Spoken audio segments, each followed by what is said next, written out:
The rich are feeling richer, according to a new survey. 41% of those surveyed by Merrill Lynch Affluent Insights Quarterly say that they are feeling financially better off today than they were a year ago. 37% say they feel the same, 21% worse off, and 1% they weren't really sure how they felt about things. Well, joining us to go through the results of the study is Sallie Krawcheck, president of Bank of America Global Wealth and Investment Management. Thanks for coming on the show today. Thank you. Thank you for having me. You know, Sallie, it was so interesting in reading through this release and this study because when we're talking about how people feel now, and it seems optimistic, but when they talk about how they feel in terms of preparation for the future, they're not nearly as confident. Well, you make such a good point. I'd say the headline is people are feeling better, and I would say yes, but.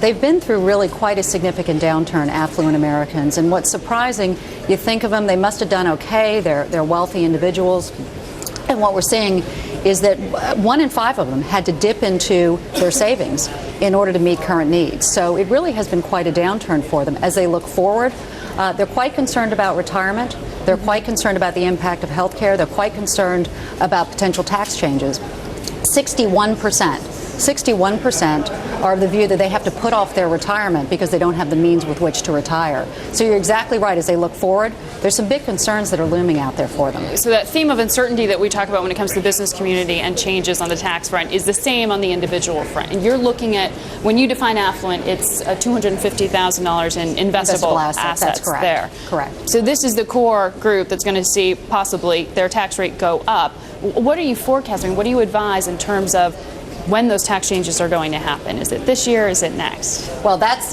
the core issue, isn't it? Which is, when is it going to happen and what's it going to be when it happens, which is exactly what's driving a feeling of conservatism amongst investors and amongst small business owners as well, which is something that we also looked at too. So, you know, our advice for folks is that you have to remain flexible here. You have to be ready for some change, and you have to assume that tax rates potentially are not going up next year, but they're going up.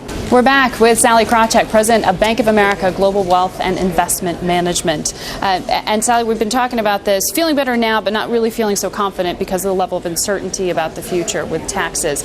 Retirement, let's talk about that, because it is reportedly a real worry, not only for Main Street, but for those higher income earners. We've been hearing about dipping into 401ks, already tapping your savings. Right.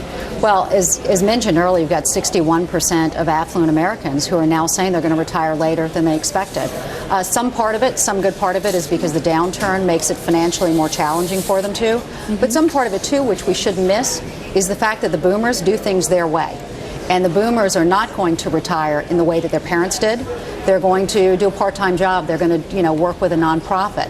So we've got two interesting dynamics going on here, but the end result is the same, which is you're going to have more folks at an older age working later. We have this de facto push-up of the retirement age in this country. And looking at how those adaptations are being made now, you found that 38% of the affluent are starting to spend within their means versus creating another emergency fund versus becoming a more diverse investor. Right. And affluent Americans also are looking forward to deleveraging over the next year. So again, we've got, which is typical of this stage of what you hope are the bottoming out of the economy and the beginning of a recovery, which is the indicators are mixed. I feel better, but I'm going to deleverage, right?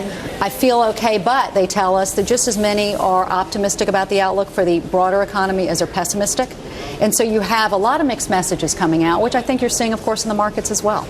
We are. We've been talking about the departure of the retail investor in a large part from the equity markets and going towards the perceived safety areas. You found that 33% of the affluent intend to keep their cash right now in interest-bearing accounts versus putting it into the market. And this is even with these extremely low interest rates. And boy, are we seeing it in our business, too. You think about the financial services industry and the wealth management industry usually being really targeted toward upside for investors. But we have got a deposit business today within the wealth management business, Bank of America, Merrill Lynch U.S. Trust, that is the 5th largest in the country and has been growing at a rate of $14 billion in the last quarter, $24 billion over the last year. So amongst our client base, we've grown more than a city national bank as folks have One, and don't put this aside, trusted and invested more with their advisor, in whom they continue to have a lot of faith. And I know that's not always conventional wisdom, but we clearly see it. And as they've been more conservative, felt more conservative as well. So the interesting thing to extrapolate from that is the question of whether, if interest rates go up, if that changes. If you get rewarded for being a saver, if that makes people feel more confident and then move money around a little bit more. It could be. You know, as markets improve, as interest rates go up, as the economy improves, I think we'll see a lot of good things happen, some of which is that folks will become somewhat more risk tolerant, which is not a bad thing, given that they have a shortfall in terms of what they need to retire. But you'll also see small business owners taking on more risk as well. You also found that apprehension isn't just for those facing retirement in the near term. The younger affluent are actually more concerned about financial issues right now. This is fascinating. We found two things, and the trend remains the same, but is truly notable, which is that younger folks who typically start out their life and their investing life as being more risk tolerant, and they should be, right? Take more risk because they have longer time horizons, are more conservative than their parents. And so amongst their parents, you have 50-odd who are concerned about saving enough for retirement. It's 70% amongst the youngers. And the average age of those younger investors that we surveyed is about 31. So they're thinking about these things way out and saying, I'm not sure if I can make it. The other thing that's occurring here is that women are feeling more conservative and more nervous than men are. And we've got lots of hypotheses as to why, one of which is they live longer than the guys do and feel like they need to husband and shepherd their resources. And some of it is that this is a trend that we've seen where women just approach these things in a more conservative fashion. They're the CFO of the household, so they're a little bit hyper aware, perhaps, of the costs out there.